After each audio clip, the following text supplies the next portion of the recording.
Welcome to Pushing Forward with Alycia, a podcast that gives disability a voice. Each week, we will explore topics like confidence, ambition, resilience, and finding success against all odds. We are creating a collective community that believes that all things are possible for all people. Open hearts, clear paths, let's go.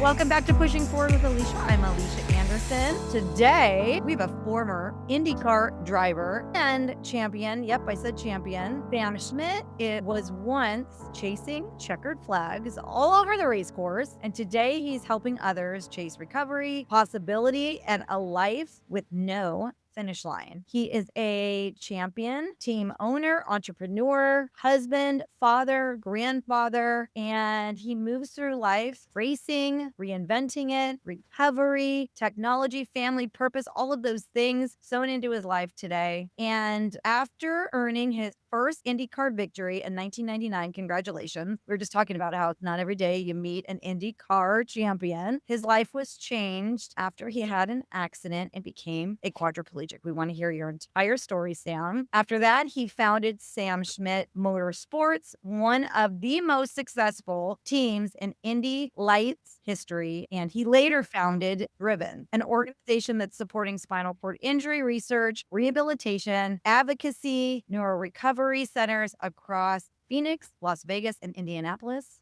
And now he's got a new book, No Finish Line, that he wrote recently. We want to hear all about your new book and your life story, Sam. Welcome to the show. I don't think we have enough time for that, but we can do the abbreviated version. How's that? I like it. We'll see how much we can squeeze in.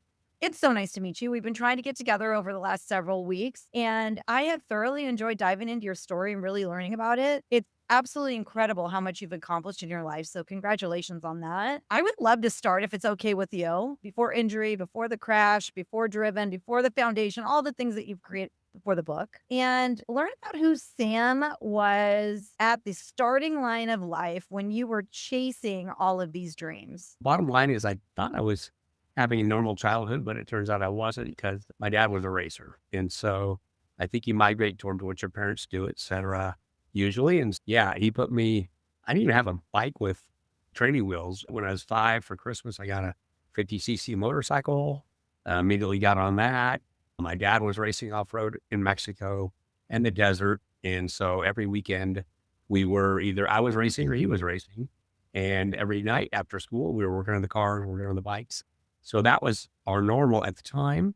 Didn't know that was not what everybody does, but so that's where I grew up. And I grew up in Southern California where racing was pretty hot and heavy. And my hero became a guy from Bakersfield, California, who started in the desert, raced motorcycles, eventually raced Super Bs, got picked up by Roger Penske and won 4 Indy 500. So his name was Rick Mears. And from a very young age, that was my North Star, is I want to be the next Rick Mears. But racing is expensive. My last name wasn't Unser or Foyt or Andretti or some recognized name. So I had to go out and find the money and do all the work. And I think it made me appreciate it more. We finally got there. But yeah, so that's how it all started. In 1999, let's take us back to that moment, because I can only imagine what a thrill that must be for you to have earned this IndyCar victory. Such a massive accomplishment. I can't even imagine. It's got to be a very small percentage of people around the world that have that title. Can you take back to the moment that you accomplished this thing that you dreamed about when you were little? Yeah, I equated to somebody going for a gold medal their whole life. This is the amount of preparation and perseverance, and it's what you do, and it's what you live for. That was my dream. I had worked pretty much my whole life to get to that point, and it was my 3rd season of IndyCar racing. I was finally with a professional team that had a proper budget. We had the money to do it right. All those stars aligned. And then on the personal side, I've been married 7 years, had a 2.5-year-old, a 6-month-old, thinking I'm living life right and doing the right things, and everything. The stars were all aligned. And there were a couple of times earlier in the season that we were leading races, and for one reason or another, it just didn't happen. So Vegas, which was my adopted hometown, was pretty big. It was the 2nd race from the end of the season, and sat on the pole position and led a lot of the race. And then about 30 laps from the end was our last pit stop. I stalled the car in the pits. And so I'm like, oh God, did I screw it up again? Right. But no, we fought back, and I think we came back out in fourth position. And so in the last 30 laps, we passed everybody, won the race with 3 laps to go. Everybody went crazy because I had a lot of local support and it was one hell of a party. So you're just looking at it. My life stream has been accomplished. I finally figured out how to win a race. I'm going to be one of the people in the mix for the championship next year. So that's the way you're thinking your whole off season. The first test where everybody goes, kind of see where everybody's at, speed wise, is in January in Florida. Good weather, all the competitors there. And I showed up for testing, and second day back into the wall. And that's kind of where the life gets upended overnight, as it happens for anyone in this situation. And what do? High-level quadriplegic on a ventilator. Luckily, I don't remember any of that. Mine was a situation where I backed into the wall, 180 miles an hour, Wow. like 60 Gs, shattered my neck. And luckily, the right staff was there, got me out of the car, got me resuscitated, got me in a helicopter to the level 1 trauma there in Orlando. And yeah, the rest is a rather typical story for a heavy spinal cord injury, although I had other complications, but still, I was out of it for the better part of the first week. They fused. I don't even have a C4. They had to fuse from like C3 to C5. And I was on a ventilator, and typical neurosurgeon with no bedside manner. My wife gets on a red eye with our 6-month-old. Oh, wow. And flies to Florida, shows up at 6 a.m., walks in, and all he does is say, he was lucky to make it through the night. If he makes it the week, he was fine in a nursing home. He'll be on a vent the rest of his life, which we won't expect to be very long because of the ventilator. So that's when my family, who had already faced a lot of adversity in my life, just said, nope, that's not the prognosis. It was 2000. There's not a lot of things on the internet yet. So they just started making phone calls. Shepard, Kessler, Craig, all the usual suspects. And pretty much to a T, though, when they heard I was on a ventilator, heard the severity, they're all like, bring him here. We'll teach you how to live with a ventilator. But that's all we can hope for. Not what my wife and parents wanted to hear. Finally, they found Dr. John McDonald, St. Louis, Missouri at the time, working at Orange Jewish Hospital, doing a lot of research. And he was focusing heavily on rehabilitation and the infancy of activity-based training, hardcore workouts. And he was working with Christopher Reeve's organization at the time. And so he had developed this kind of workout routine. And he told my wife and my parents, listen, get him here. We're going to work his ass off to get him off the ventilator. And if there's some reason we can't get him off, then we'll figure out what the next path is. And that's obviously what they wanted to hear. It was like 3 weeks or so after my accident. It had me in one of those little life flight aircraft, and flew me from Orlando to St. Louis, which is a whole story in and of itself, but it wasn't a very easy trip. But got there, and luckily they had on staff the Rams neurosurgeon for St. Louis Rams at the time. And he took one look at my CT and said, this not properly stabilized. You either got to wear a halo for 6 months, or we got to go back in and do another procedure. So they opted, I wasn't going to wear a halo for 6 months, opted to go back in and do this procedure. And there's a whole story behind that, because he was scheduled to get on a flight because the Rams were in the Super Bowl. And my doctor said, no, you're doing this procedure before you get on the flight. And so they did that. And yeah, they weaned me off the ventilator about 6 weeks after my accident. And I can honestly say today that if Christopher Reeve doesn't get hurt 5 years before me, doesn't inspire this doctor to do the work that he did, I don't get the same level of service I got, I wouldn't be here today. Those kind of things are very represented in the book, as call them serendipity, call them just what happens. I related to the fact that I really don't believe I'm in control of my life, so to speak. These things happen, and they happen a lot of times throughout the whole story. Yeah, so perfect star, perfect imperfect storm, whatever. I get off the ventilator and I start my intensive rehabilitation. And another abnormal thing nowadays is the fact that I got 6 months of inpatient rehabilitation. They're trying to kick me out at about 4.5. But I knew enough about insurance, knew enough about healthcare to just scream and yell and beat my chest from the mountaintops. And I got 6 months. But most people nowadays are getting 4 or 5 weeks. Don't know how to advocate. They don't know how to yell and scream. That's part of the ones who are trying to train. But anyway, in my opinion, that's what enabled me to be able to do what I've done for the last 26 years. Such important advocacy right there. There's so much to unpack right there, because I just heard so many things. First of all, your initial diagnosis was very bad bedside manner that happens all the time, especially in spinal cord injury. And the fact that your family kept saying, no, not good enough, no, not good enough, no, not good enough. That is very important advocacy for anybody who's out there listening, that it's okay to question and keep trying to get better for yourself because you deserve it. And there's What other, do you have to lose, right? You never get to see him again. Like I always say, the flea that bites the hardest gets the first itch, and they're just taught to deny. Mhm. And I want to talk to somebody else. I want to talk to somebody else. I paid these ridiculous premiums my entire life. Mhm. Now that I need you, you're going to dump me? Forget it. So just, but most people just take it for granted. And like, that's what they're telling me. I got to go home. And that's what blows up families. Yeah, my husband has spinal cord injury too. I don't. I've got a different type of disability, but a lot of his advocacy right now that he's talking about is this like 3, Yep. 4, 5 week time frame where people are having spinal cord injury. They are having to completely relive their life, heal, Yep. and learn to relive. And it's just not, it's simply not enough time. And the fact that you were able to find a path of 6 months is absolutely incredible. And again, like something that we need to be banding together as a community to be fighting for, because it isn't enough time to heal and then recoup and find your path. It just isn't.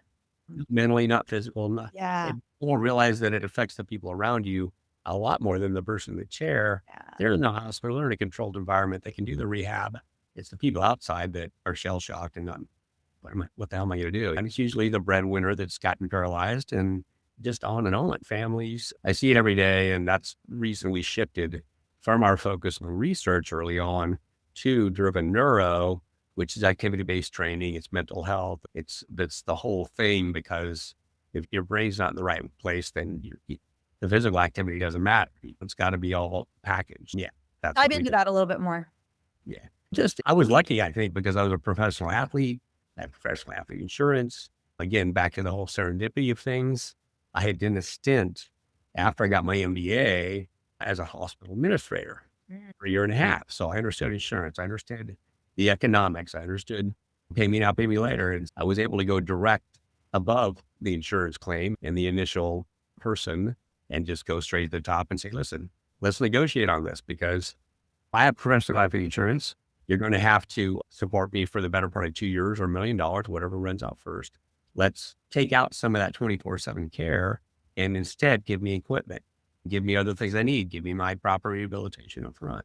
And so it's just economics. And if you can talk the same language as them, then you have a way to talk to them, right? Yeah, we just negotiated out care for equipment and for longevity in inpatient. And You just said something so key that I don't think a lot of us in the community even think about or know, which is negotiate. What is negotiable? What actually is negotiable? And you had the wherewithal to know because you'd been in the industry, and that's actually huge. Wow. yeah, no, it's sad that it isn't common knowledge, but at the end of the day, if you think about it, for-profit healthcare is a bit of an oxymoron. You're battling somebody's life and the rest of their life and the quality of care over making a buck. And if you got United and you got Humanity, you got all these things that have to answer to shareholders, they want to make quarterly earnings, then you got to talk in their language. And it's all about the bottom line. If you give me a little more money now, I am going to be better health. I'm going to go back to work. I'm going to pay taxes, and I'm going to continue paying my insurance premiums. If you don't, then I got to go to Medicaid. And so the really disappointing thing is for going forward here is that now basically United, Humana, all those companies are taking over Medicare and Medicaid. So it's going to be even worse or better because you're negotiating with this. Yeah. They got to make money for their shareholders. And so I just did the math on what a nurse would cost 24/7. And that's what they were required to provide me under my contract. And I said, look, my wife doesn't want those people there anyway. I want to have a normal 8-hour workout day and have the nurses get me up and stuff. But after that, I want to be with my family and send them home. And if I give you back 16 hours a day, that's X amount every day, times this amount a month, times the amount of time you have to give me insurance. And I'd rather have a $50,000 bike and a treadmill and stuff than pay for those people. And that'll help me long term. First of all, you got to get to the right person. Mhm. And secondly, you got to have your ducks in a row and have the knowledge, which, yeah, granted, I know that's not 90% of the population, but at the same time, when you get out of the hospital, you need to maintain the workouts, the things that keep your mind clear. Again, high level quad. I traveled upwards of 200 days a year, Wow. 50 flights for 20 years.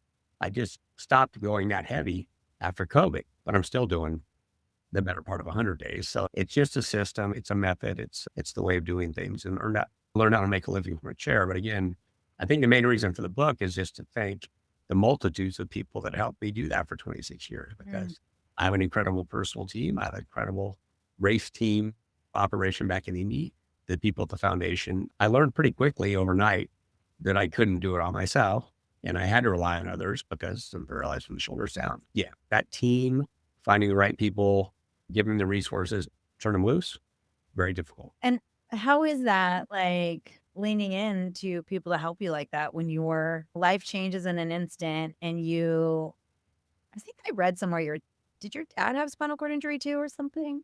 Yeah, that's what wasn't mentioned earlier is the perseverance side of things, because my dad, when I was 10 years old, was paralyzed racing. It was more like a stroke. He slapped his brain up against the skull, paralyzed his right side, lost his speech. 1974, there was not a lot of aggressive therapy. There was no accessibility equipment or hand controls or anything like that.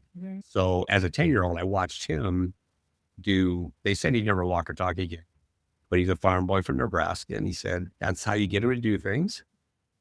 5 days a week, 2 hours a day, hardcore intensive rehabilitation that he created for himself, and got the use of his leg back, got his speech back, never got his arm back. But here we are, 52 years later, he's still alive, still no arm used, but is living a complete and successful life because he got proper rehabilitation. But again, he had to force it and make it happen and work for it. And so when my injury happened, that diagnosis wasn't going to cut it. Luckily, we'd been through it before. Unluckily, my mom has been through different types of cancer. We've dealt with these types of curveballs, and it wasn't a matter of if, we just had to dive in and do it, which is what I tell people every day, day in and day out. I'm probably on the phone at least 5 times a week to a new injury family saying, listen, this is what you got to do. Now we have to design ways through apps and through digital formats to do that, because I can't be everywhere, right? And it's just, I hate social media. I hate all these other things we're trying to figure out how to do, but it really is the way to get the message out, and more of that. Yeah. Wow. So that's an incredible extension of your story. And what a life lesson. Whoa.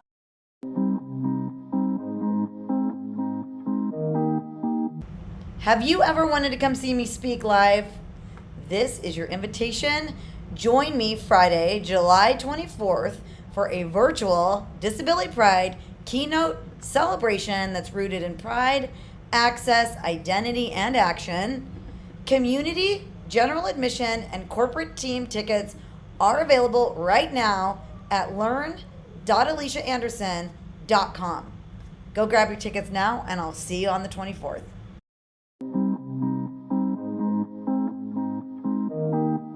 I love that you keep mentioning too, also with your dad, the intensive therapy and the tools and the equipment that you need. Like, how did that change your life? The only thing I know, after 26 years of meeting thousands of people in chairs, you do nothing, you will get nothing.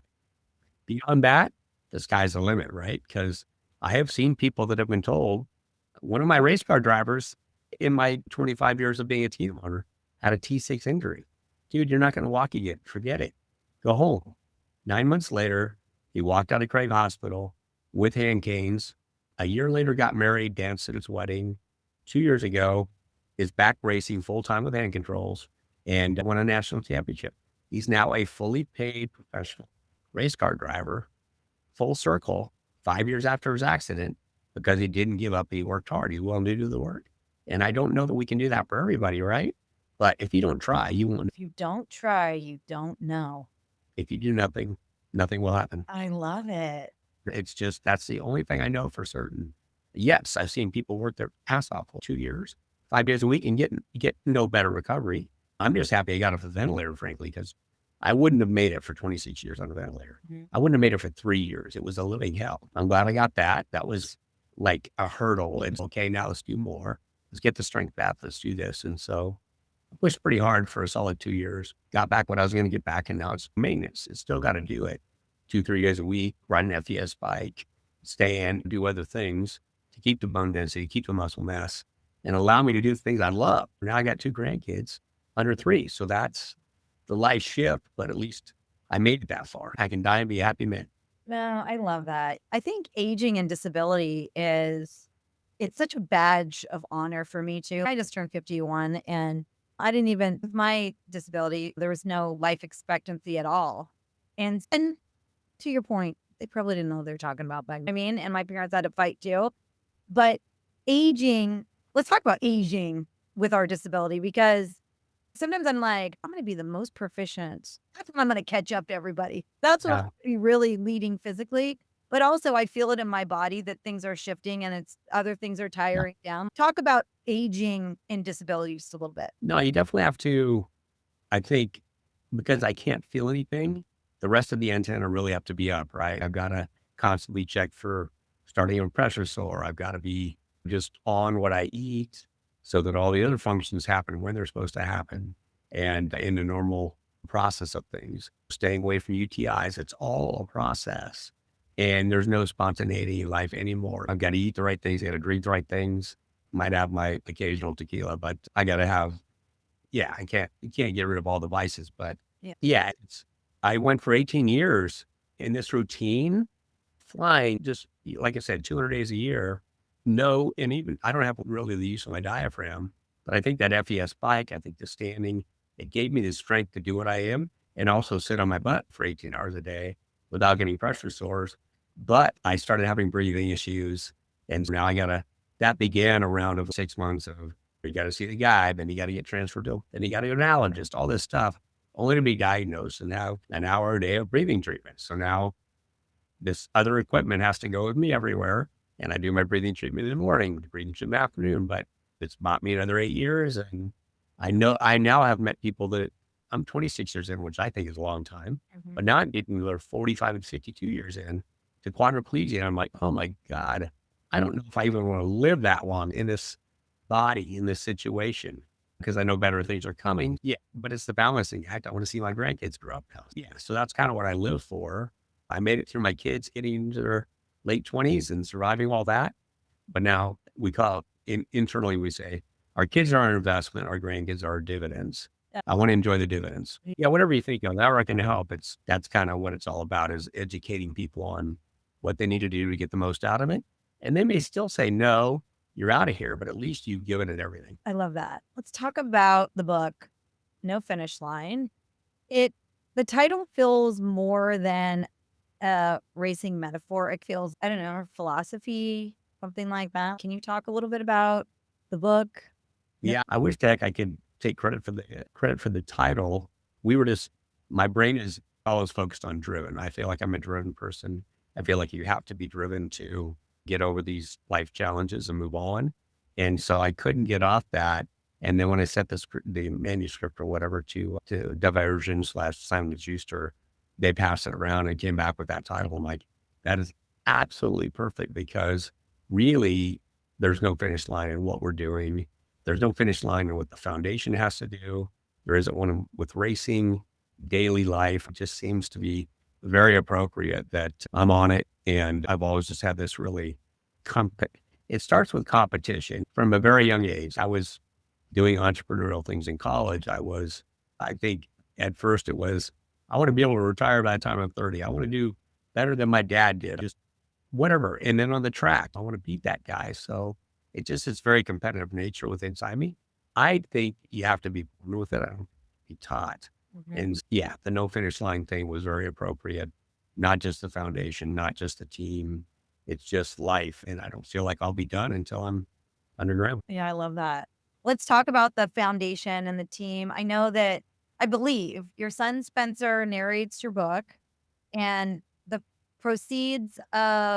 author proceeds go towards Driven. Yeah. Will Yeah. you talk a little bit about your organization and the work that you're doing?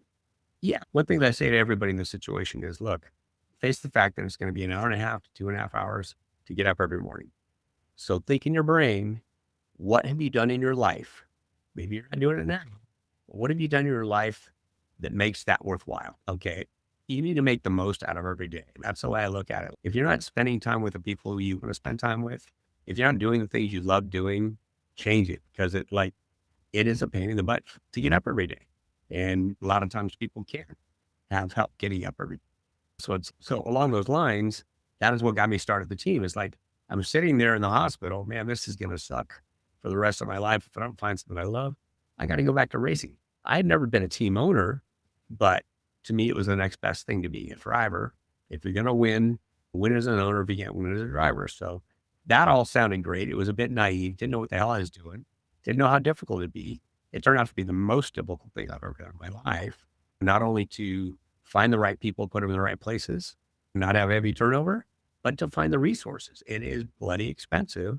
And it was on my shoulders to find that for year in and year out to keep it successful. But yeah, we won 7 championships, 80 races. And it really I kind of call it like racing to me was my daily sprint race, finding a cure for paralysis and helping people overcome paralysis is my marathon, right? And I did for the first 18 years focus entirely on that team, making it successful. We had our success. But when actually the turning point was when my driver got hurt in 2018. And I started hearing about all these insurance issues, about deniability, everything just happening. Like, this is crap. We've got to try and fix this. And so that was a bit naive too, because it's a pretty big problem. But at the same time, I think with my education, with my competitive nature, with my experience as somebody who lived it and got back in a car and driven 213 miles an hour, I'm uniquely qualified to at least try and solve the problem for these multitudes of people that have had something tragic happen and they're not getting the support they need. So we started with our first driven in Vegas. That's where I live. In their 30 years, they have a bit of a I call it a medical desert, because with all the success in Las Vegas, they're 20 years behind, say, Indianapolis or Houston or LA when it comes to medical. One level on trauma, they just opened a medical school. They're way behind. So let's try and be part of the solution there. And we learned a lot from that. And then we had an amazing opportunity in Indianapolis, which is my second home. That's where the team is. A lot of financial support there to get a 100,000 square foot building cheap. And they have 3 level in traumas. They're spinning off a lot of neuro injury strategies. So let's move the foundation there. There's incentives. There's lots of things for funding. So that's where that came from. And then we learned a lot in this process, none the least of which we're going to need more facilities. There's a lot of ABT training centers around the country, but unfortunately, a lot of them require payment or you can't work out there. And so that's backwards because the people that need it the most can't afford it. So we're trying to solve those kind of problems, a bit of a whack-a-mole, but it's not as difficult as running a race team. And again, all these things are out of my control. In 2020, I wound up getting a great offer from McLaren's F1 team, the Formula One team that's on Drive to Survive and a global powerhouse. Anyway, they wanted to get into IndyCar and they made me an offer to sell my team. Not my first choice, but like when those opportunities come up, you really got to evaluate. And so it was a great exit opportunity. It allowed me to focus entirely on the foundation, on driven neuro. Let's face it, I can help a lot more people that way than I could as an IndyCar team owner, just pursuing my passion. So the tagline I came up with writing the book is racing is my passion, driven neuro is my purpose. And I used to think passion and purpose were the same thing. Now I don't think they are, because I'm still very passionate about racing. I will still go to races. I love racing. I still advise a lot of people about different things, but really the bigger problem in the way I can help a lot more people is through driven neuro. This is amazing. This is the next for Reese Foundation. This is incredible what you're building. And thank you so much for doing that for our community. Your passion and your love for this is exuding off of the screen. It is so authentic and so real. You are absolutely amazing. And we need to multiply you times a million. Honestly, Many out there. I don't want to be the only one. It's incredible. It's incredible that you've taken your talents, your lived experience, your family, your dreams, your influence, your lived experience, and are putting it in something that really is, I'm sure, not only helping people. It reminds me of what you said a little bit ago. Even if you don't try, you don't gain. And I'm not saying it the way that you said it. And even if you don't gain something from trying, you still do, because there's something emotional that's going to happen. There's some sort of confidence or something that's going to switch. It might be so minute, but so the work that you're doing is incredible. It's so important. And I can only imagine how your inspiring so many people. That isn't an easy diagnosis to wake up and be on a ventilator and go, oh, wow, this is going to be a tough life. But you followed it with one more thing. This is going to be a tough life if I don't find what I love to do with it. And that is such an important follow-up. This life is going to be tough. Yes. Yeah. But I how do think, yeah, the short answer, I worked myself for 6 years just to get to use my arms back so I can help my grandkids. And I was very disappointed that didn't happen. But then it clicked in my brain that maybe there's a reason I can't use my arms. It's because I can go to everybody that is a paraplegic, frankly, and say, you can use your arms. I would give a major part of my anatomy to be able to use my arms. You have no excuses. If you don't make something of yourself and find your new purpose, it's on you. That's your choice. But you have to make that choice now because you only get so much rehabilitation. You only get so much support. You've got to make the most of it. And you do it now. That's my 2-second hospital speech. I get a lot of people pissed off at me for being so blunt, but that is the reason I believe I never got my arms back, is so I can say, look, I want to go drive again. I've been 213. What's your excuse? It's you don't have your arms, because guess what? You got your arms. And I've met a lot of veterans and a lot of people that breaks my heart that are way worse off than me. These young people under 40 from Desert Storm, Iraq, Afghanistan, you name it, with no limbs, with half their head gone, just all this stuff. They're way worse off than me. And all they want to do is put brown to. And so, yeah, I think that's the reason I got to spend a little bit of time with Christopher Reeve, because the dude's on a ventilator. He can't even hold his head up. He's got a rod holding his head up, and he's got 6 people 24/7. I'm like, man, my deal sucks, but he's got it worse. And if he can do what he's doing, I better shut up and do the work. So anyway. Wow. Incredible. I knew this was going to be a good interview, but I didn't know I was going to be that good at that. So you're amazing. I'm a fan. Get 20 more. I'm looking for 20 more so that I can send them out into the world and keep going. I can't do this forever. Let's find some more people. Yeah. Okay. So we're going to leave everything in the show notes so people can contact you, support your organization, buy the book, hire you to do all the work that you're doing, but just give us a quick elevator pitch on how we work with you and find you. Bottom line, samschmidt.com can send you the foundation, can buy the book, do all that stuff through that. And we're looking to expand locations, but do it conservatively, responsibly, raise the money. Longer term, the big picture is set up an endowment that will funnel off enough money to fund those resources, because right now we're still able to take everybody, regardless of their ability to pay, through fundraising efforts. So I think that's absolutely key. We have some people that pay nothing, some that pay half, some that pay all. We want everybody to have access to the type of rehabilitation and the type of opportunities I had. Don't misread that, right? I went through 14 different CNAs before I found one that could get me up in the morning. And I grabbed on tight. I didn't let go. She's been with me 25 years now. Wow. It's a lot of work. It's not easy. You just have to not let it get you down and keep pushing forward. I've met lots of people, ironically, hundreds, that their tragedy turned into fulfilling a lifelong dream. An average high school athlete can be a Paralympic. Different stories like that where they're happier now than they were before. Yeah. So it sucks. And at the time it happens, you think your life's over, but you just got to push through that and come out the other side. Push forward. Way to bring in the title of the. We're just so in. Yep. One saying is make Schmidt happen. Oh, I like it. Is that your pushing forward moment? We need a pushing forward moment from you. Do we miss anything? Before we wrap up, do we miss anything? I don't think so. It's all in the book. It's all on the website. I've got great people. I thank them over and over again, because that is one of the key issues people run into is caregivers and getting out of bed and access to mobility. I'm on the board of Broad Mobility, so we're trying to change that industry as far as access and autonomous vehicles and all this other stuff, which is really, I'm not going to be around, but I think the future is really an app where you can call up an autonomous vehicle and you can take wherever you want, cost you a few bucks, be federally and municipality supported. All of those things are just really changing quickly.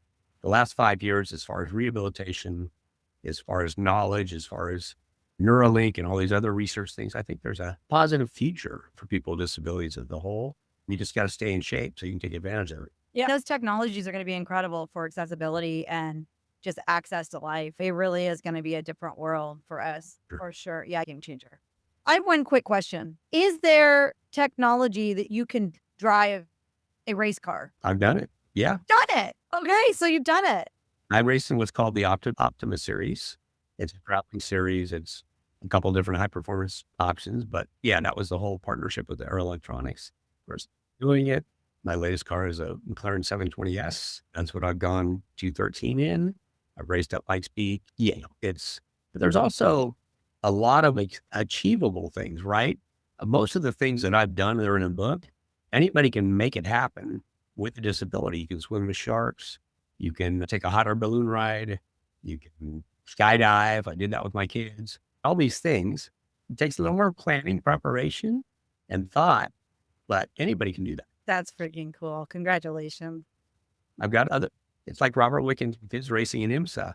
I just got a video today from a guy that is racing midgets and sprint cars because we told him he could do it. And we found him the hand controls and he's back racing midgets and sprint cars. Guys doing motocross, guys doing side-by-side. So that's cool. I get a lot of the racing stuff because of my background, but it really applies to anything. A buddy of mine wanted to get back in a Bobcat loader. So we had a guy make him a transfer seat. He gets out of his chair, he gets in a Bobcat, and he plays in that all day on his farm. It's whatever it takes to get you out of bed is what you got to do. That's awesome, Sam. Oh, I'm ready to go take on the world. Yep. What's your pushing forward moment? It is really make Schmidt happen. It's what we put on our t-shirts. It conceptualizes what I get up and do every day as I make Schmidt happen. But I can't do it with a lot of other help. I can't underline that enough. Pre-accident, I was really a horrible delegator. I had to do everything myself, but I've accomplished so much more last 26 being paralyzed than the previous 35 because I have learned to rely on people. Make Schmidt happen with your community. Good job at coming together. Sam, thank you so much for joining. It has been my pleasure to meet you. Now, I'm a fan. I'm going to be stuck to your side. We're going to be friends. I want to come to your facilities. I want to come see the whole thing. Thank you so much for doing this. Honestly, you're amazing. Yeah. And thank you to our community for showing up again. 2 things for our community. First of all, share, reshare, and share this episode again. It's going to help so many people. And Sam, just thank you so much. Thank you to our community. Thanks everybody. This has been Pushing Forward with Alycia and Sam. And that is how we roll on this podcast. We will see you next week.